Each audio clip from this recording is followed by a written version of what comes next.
Dear friends, we are back in the Royalist campaign from the wonderful mod for King or Country. So I will recap quickly. Here's Oxford. We are recruiting or retraining a couple of units. We have the governor of Oxford is going to pick up one of the dragoon units and is retraining that was coming from Reading. We left Lord Astley in Oxford because he has more chivalry, or for some reason he helps better with public order. Our king is in Northampton with the Earl of Northampton and the Earl of Forth.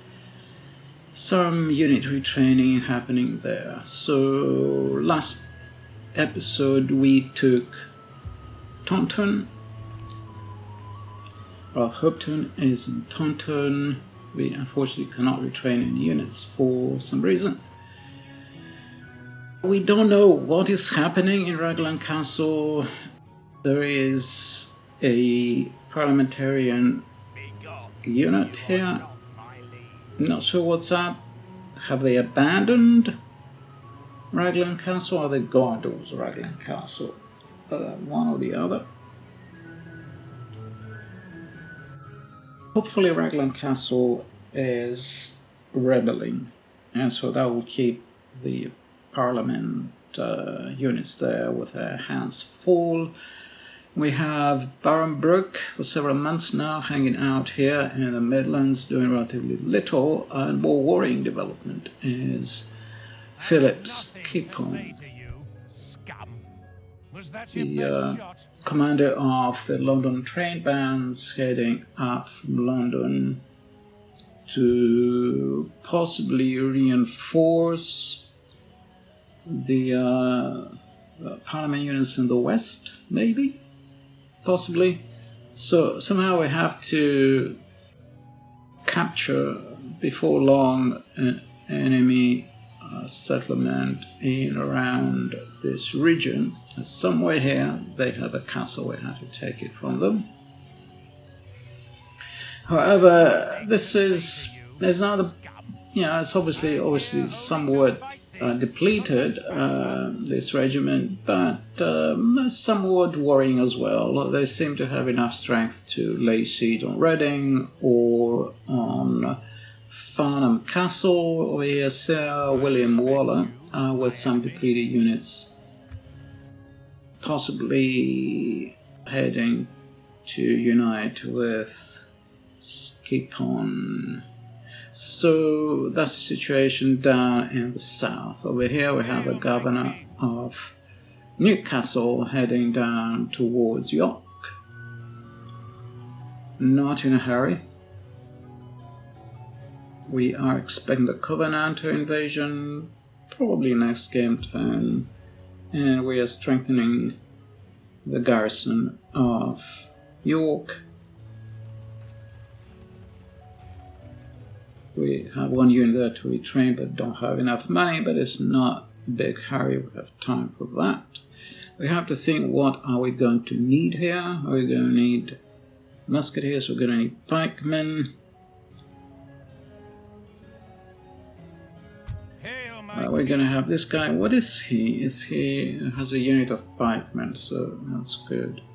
So we have 4 units of pikemen, 5 units with muskets and arquebuses. The dragoons had short muskets or arquebuses. Okay, and we have some cavalry, potentially one more musketeer unit, possibly. Not too important, but possibly. And what we're going to do with him, just sacrifice him. In Newcastle, I'm not going to defend Newcastle. We'll try to defend York and see how that goes. Okay, so that's the end of this game turn. I don't think there's anything else for us to do. Let me just check, is there anything in terms of taxes? Anything else we may need to do? Doesn't look like it. I don't think so. Okay. So, let's go over to the next game turn.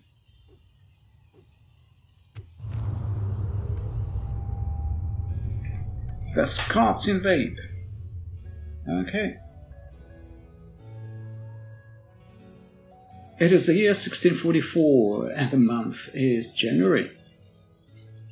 The signing of the Solemn League and Covenant between Parliament and the Scots meant that the Scottish government agreed to provide an army of 18,000 foot, that's huge, 2,000 horse and 1,000 dragoons to fight against the Royalists.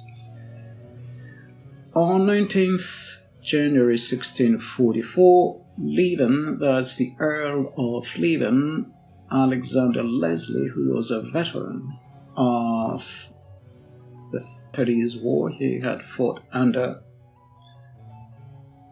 King Gustavus Adolphus. He was a very capable, very distinguished general, one of his main commanders, alongside the Earl of Forth and Lord Aston, who are fighting for the Royalist side. He decided to fight for the Scots and enter the war against the king. So Leven ordered his forces in January 19th of January to cross the River Tweed and march into England. Leven's army was significantly smaller than had been contracted for, and may have consisted of only 14,000 men in total. Still a very sizable army. His first objective was the city of Newcastle on Tyne. The Royalists abandoned the garrison at Alnwick and fell back to Newcastle itself. Historically, we fell back to York itself in our campaign. Soon after, the Marquis of Newcastle marched from York with the Royalist Northern Army, abandoning operations against the parliamentarians of Yorkshire to counter the Scottish invasion. Soon after, the Marquis of Newcastle marched from York with the Royalist Northern Army, abandoning operations against the parliamentarians of Yorkshire to counter the Scottish invasion. The Earl of Newcastle arrived in Newcastle on the 2nd of February, a few hours before the Scottish army appeared to the north. Lord Leven's summons for the surrender of Newcastle on the 3rd of February were rejected. Okay, we have changed history. Okay, we have a few units now retrained in various places. Doctor surgery completed in Oxford. Farnham Castle Regimental Recruitment Hall finished in Farnham Castle. Communal farming in Dublin. And we have repaired Taunton Castle. We will have to retrain some of the units in Taunton Castle, especially the cavalry, if we can manage. Colonel Henry is still hanging out there, still in blue. We would like to retrain the cavalry. Yes, we would. Sire.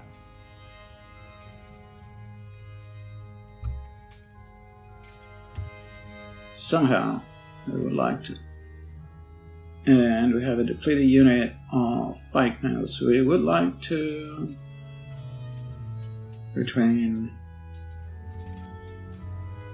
And 98 versus 50 versus 94. Why don't we do it this way? Finish the retraining. 30 and 98 and 12. Finish the training of him. What we have to do then is decommission something.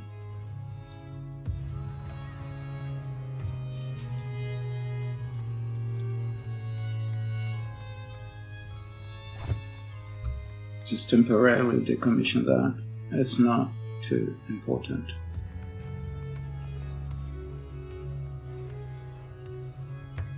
No, just so that we get these guys going.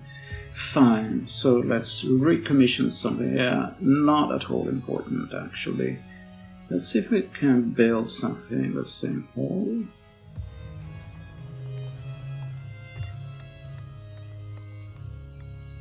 Tools of 500, not enough money for anything in Hull. Leeds, same. Okay, never mind, let's leave it at that.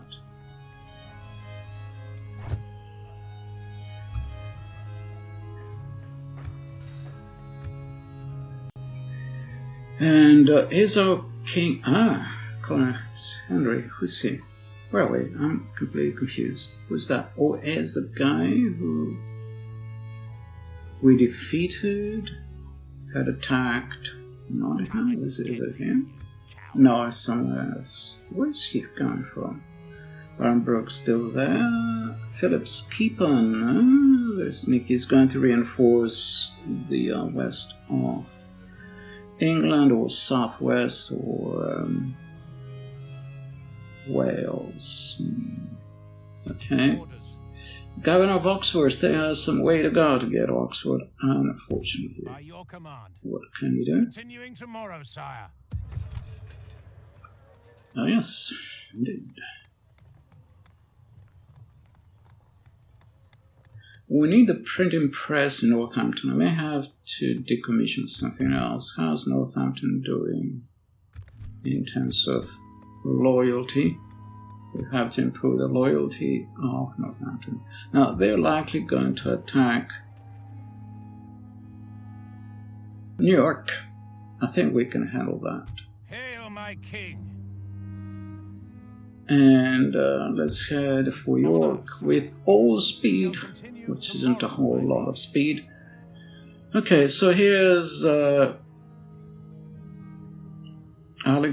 David Leslie. Who's that? What? Is that his son? Is it a random name? Could be. It will be an honor defeating you. Okay. Okay, and here's the Earl of Leven, Alexander Leslie. This is a portrait I made for him. It's a made-up portrait. It's not the actual portrait of his.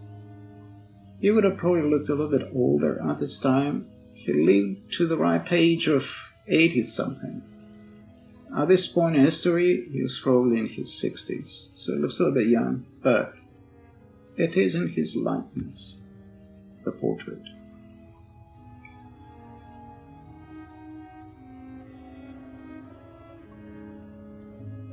He had a possibly slightly longer goatee.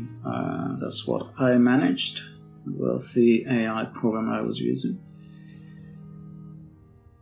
Okay, so there isn't anything that I can do, basically. We need at least one more turn to refit our units at Taunton.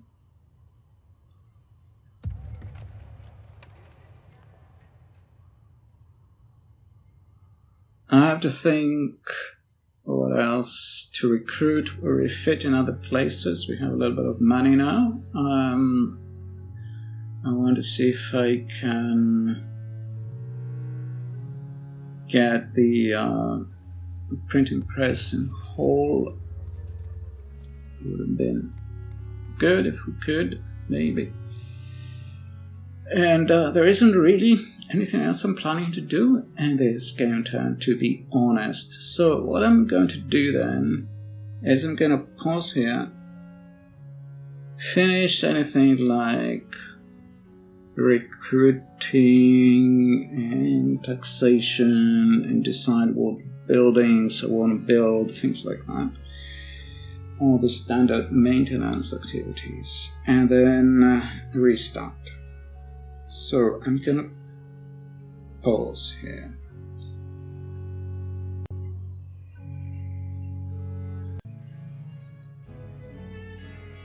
Okay, we are back in the game. Nothing terribly interesting happened. I would like to recruit a spy in Oxford. It's the only place we can recruit a spy. Unfortunately, I'm waiting for the governor to come in.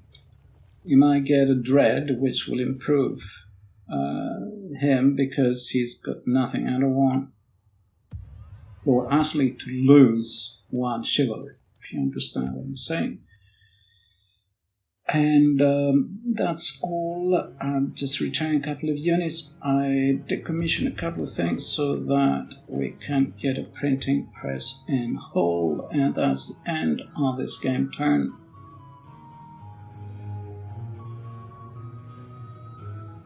That's it. So let's just save it. So that's January 1644.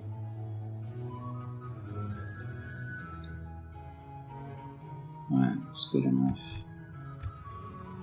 And we're off to the next game turn. Nothing much, a very uneventful January. Okay, so the Scots lay siege on Newcastle, but that means we will delay them for one game turn when I lose that unit. Ah, they have artillery? Here we go.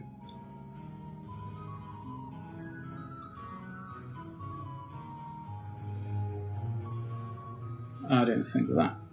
Okay, let's go down fighting. That means we're going to have a battle this game turn. I'm not going to put on reshade for this. Yes, sire. Let's go. We bring the battle to the enemy. They have artillery and they are attacking straight away. That's very good.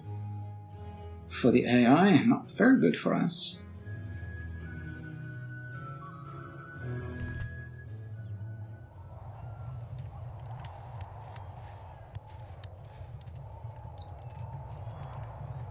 Units, await my orders.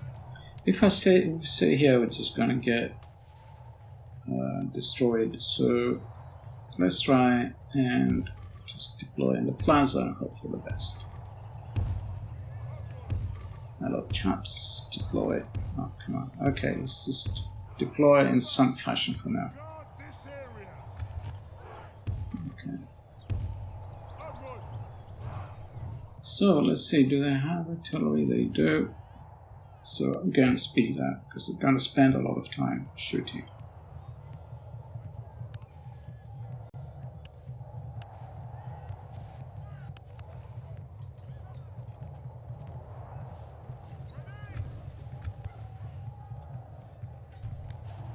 And admire the Scots. They have some lancers, very interesting.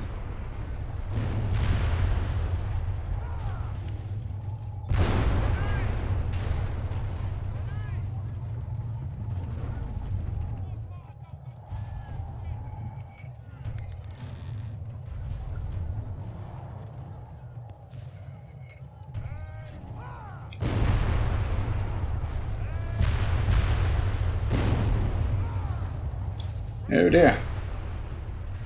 Goodness.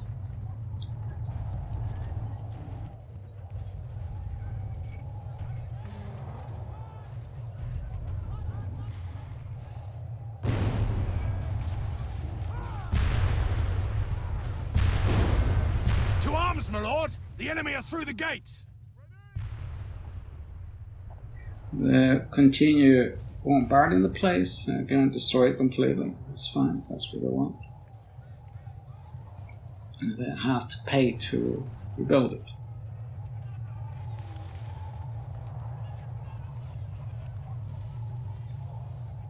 Okay, let's speed it up now.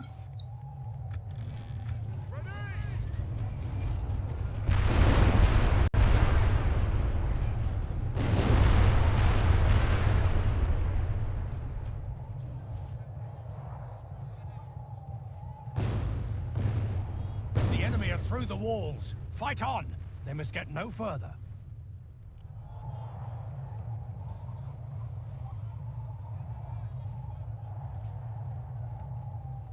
So over here they have some pistoliers, looks like it. Some sort. What are they? We don't know. Or carbineers. Pikemen, I guess. Scottish pikemen. Could be trouble. The enemy are through the walls. Fight on. Some veterans. Okay, cool. Some veterans of the 30 Years' War there. Musketeers. And Presumably that means at least some among them might be. Where is Alexander Leslie? Oh, there he is.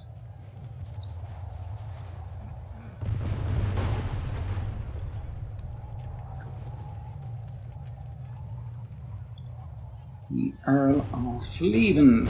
So Leven was just a title created by King Charles. The enemy are through the walls. Fight on. They must get no further. Charles I, King Charles, to honor Alexander Leslie.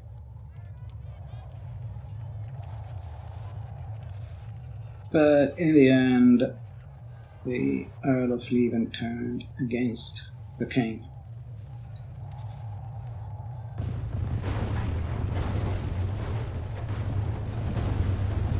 The walls have fallen.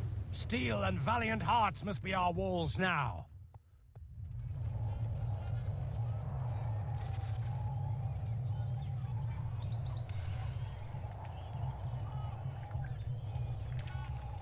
Okay, let's see what happens. Might be able to fire a shot. Okay, chaps, you destroyed enough of this place. We made enough holes for you to come in.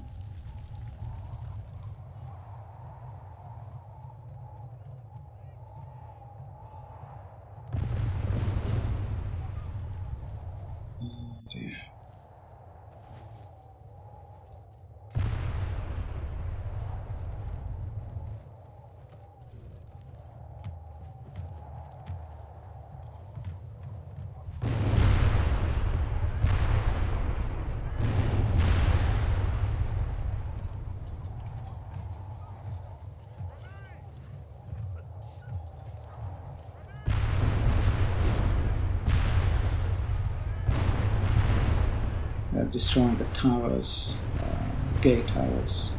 There goes another one.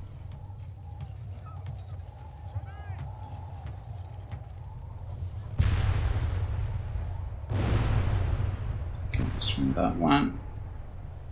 You left nothing standing. Well done. There goes that one. They're going in. Not yet. I haven't destroyed enough stuff.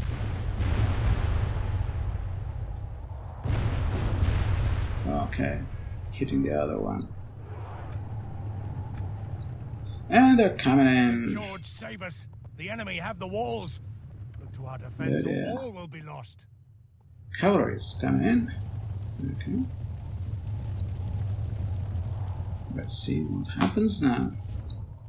They're going to encircle us. They could try to come in this way. Be annoying.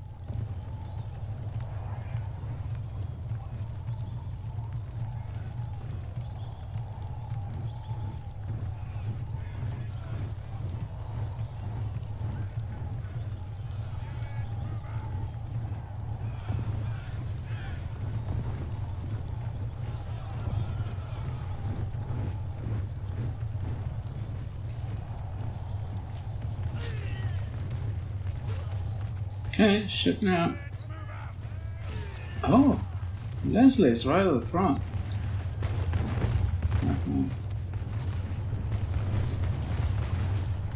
Shoot! Oh, they're charged. Dear. Okay, you have them.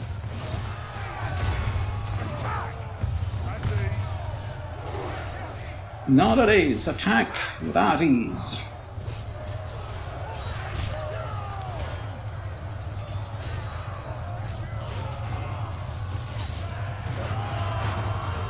Attack violently. General lies slain upon the battle. Lord have mercy. We've lost half of our men.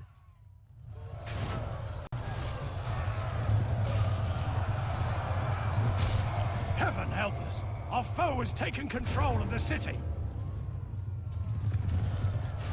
Pray something changes in the course of battle, for defeat seems almost certain.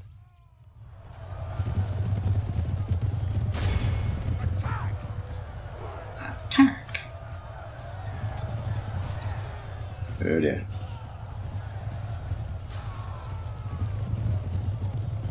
Down to 7 men, fighting violently. Valiantly even. Where are they?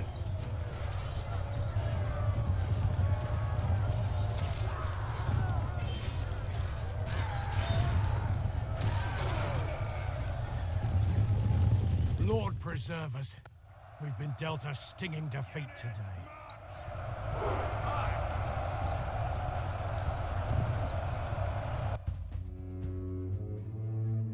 We caused 34 casualties, but cavalry, so that's okay.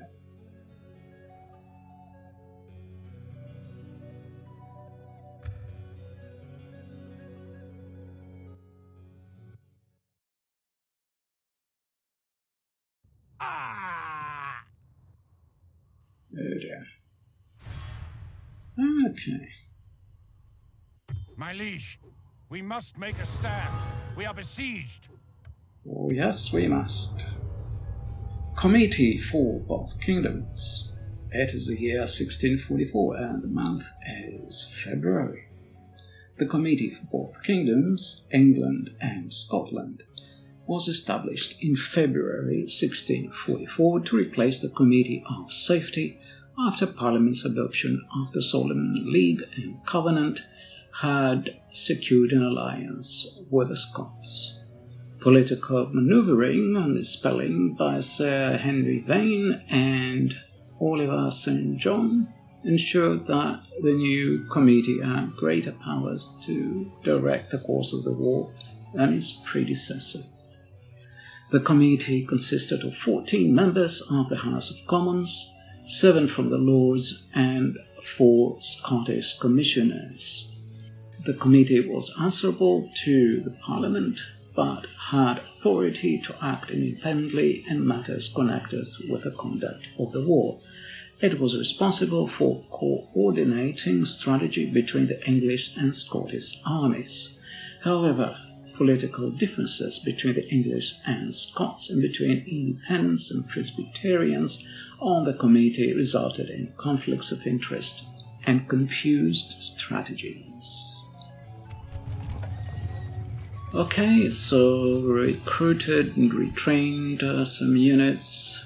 Henry Tillea. Where was he? I think he was an Irish commander. Now that I try to think, he was an Irish commander who was recalled from Ireland to help the king's cause during the English Civil War, so I guess in response to the Covenanter invasion, Charles decided he needed reinforcements. Okay, Lord Astley feels respected. His loyalty has increased, that's very nice. Lord Byron has gotten guard on, as has the Earl of Newcastle, but there are no assassins, so no worries about this. So here it is. Tillea Lens. It is the year 1644, the month is February. Henry Tillea was of French extraction. His family were Huguenot refugees from Catholic persecution. He was certainly a member of the London trained bands in 1642. He became an officer in the army raised by Charles I to fight the Irish Catholic Confederacy. Henry Tillea is first recorded as a major in Sir FKoC Hunt's regiment, arriving in Dublin in early June of 1642. Formation and return home. What? Tillea's regiment was raised from troops garrisoned in Dublin during the winter of 1643. These were mainly the remnants of the original English regiment sent to Ireland in 1642, along with some troops raised locally. After a hazardous sea voyage, Tillea's, along with Robert Broughton's regiment, landed at Neston, North Wales, on the 3rd of February 1642. Both regiments were subsequently garrisoned in Shrewsbury. I think, if I remember correctly, historically, Tilia was one of the main commanders in some of the later battles along with Prince Rupert.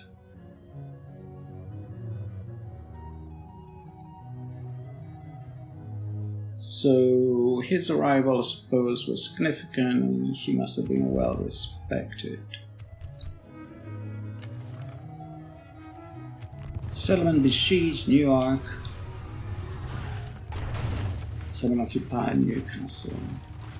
Our forces left away. Oh well. Colonel Geoffrey, how do you manage that?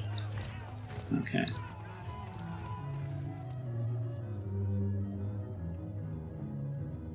Oh dear. Colonel Geoffrey, that's a disgrace. That's unacceptable. Okay, so I'm going to take Lord Astley out, probably because I want to recruit. I'll recruit a spy there. Hail, my king! And retrain that unit. And for that I have to decommission something or other, so I can make some money. So next game time we have the siege of New York. We still don't know what they have there. Hopefully we can defeat them.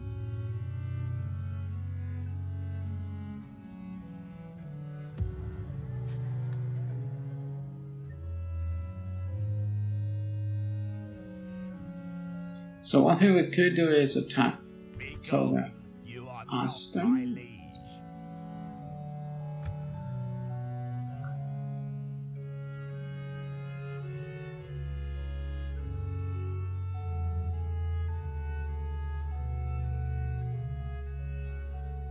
I'm undecided as to what to do.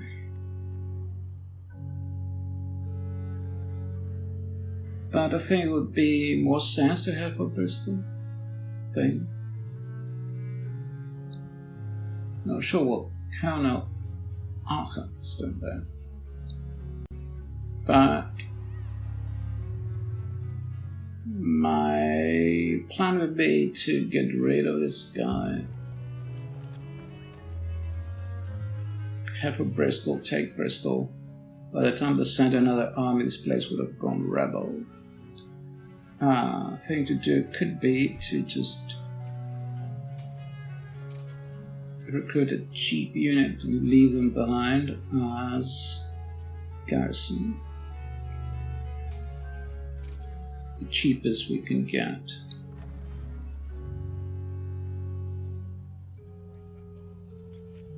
Optimus regiment, so we can recruit a unit here, leave them behind as garrison, and we head for Bristol. That would delay them a little bit. Okay.